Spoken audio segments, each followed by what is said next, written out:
ఈ రాతి గుట్టలో ఘూర్ణిలుతూ తన గుట్టును విప్పి చూపుతున్న ఒక విరాట్ రూప విశేషమే ఈ శేషతీర్థ విలాసం. ఇది కపిలతీర్థం. తిరుమల శిఖరాల పాద పీఠభూమిలో ప్రకృతి సిద్ధంగా ఏర్పడ్డ కపిలతీర్థం యాత్రికులకు నయనానందకరంగా దర్శనమిస్తుంది. తిరుమలకు వెళ్లే భక్త బృందాలకు తొలిగా దర్శనమిచ్చే జలపాత తీర్థం ఇదే. తిరుపతి పట్టణానికి అతి సమీపంలో వెలసిన ఈ కపిలతీర్థం తీరంలో సంధ్యావందన మండపానికి ఆనుకుని కపిలేశ్వర స్వామి ఆలయం శోభిల్లుతోంది. కపిలముని ఇక్కడ శివలింగాన్ని ప్రతిష్ఠించినట్లు చరిత్ర చెబుతున్నది. ఇక్కడ శివలింగం పాతాళలోక లింగమని, కామధేనువు క్షీరాభిషేకం చేస్తూ ఉండేదని ప్రతీతి. పాతాళం నుంచి ఎదిగి వచ్చిన ఈ లింగాన్ని కపిలముని అర్చించాడు.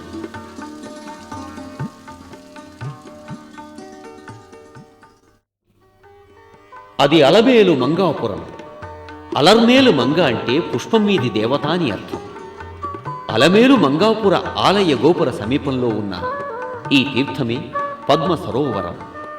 ఈ సరోవరంలోని పద్మం నుండి అమ్మవారు ఉద్భవించారు గనక దీనికి పద్మ సరోవరం అని పేరు. స్వామివారి గుడి గోపురం ఆనంద నిలయం అయితే అమ్మవారి ఆలయ గోపురం ప్రశాంతి నిలయం. అమ్మవారిని వీరలక్ష్మి అని కూడా పిలుస్తారు. పతిదేవునికి దూరంగా వెలసిన దేవతామూర్తిని వైష్ణవ సంప్రదాయంలో వీరలక్ష్మి అని పిలిచే ఆచారం ఉన్నది. పద్మ సరోవరంలో తెప్పోత్సవాలు, చక్ర స్నానాది బ్రహ్మోత్సవాలు జరుగుతూ ఉంటాయి. ఈ తీర్థాద్రుల దివ్య సోయగాల్ని వీక్షించిన వారికి 7 hills are not the home of God, they are the farm of God అనిపించటం సహజం. ఈ భూ ప్రదేశంలో బాహ్యంగా ఎన్ని తీర్థాలు ప్రవహిస్తున్నాయో మన దేహంలో కూడా సూక్ష్మంగా అన్ని తీర్థాలు ప్రవహిస్తూ ఉన్నాయి. బాహ్య కాలుష్యం నుండి మనం తీర్థాల స్వచ్ఛతను ఎలా కాపాడుకుంటామో అలాగే భావ కాలుష్యం నుండి మనలోని ఆ మానస సరోవరాల్ని కాపాడుకున్నప్పుడు మాత్రమే తీర్థాలు మనల్ని తరింపచేసే జల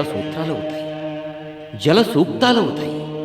తిరుమల శిఖర శిలాదీప స్తంభం మీద నిలిచిన నవరత్న ఖచ్చిత స్వామి రూపమే దేదీప్య దీపం.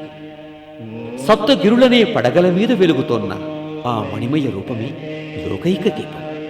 ఆ తేజోరాశిని దర్శించటమే దివ్య దీపారాధనం, భవసాగర తరణ సాధనం.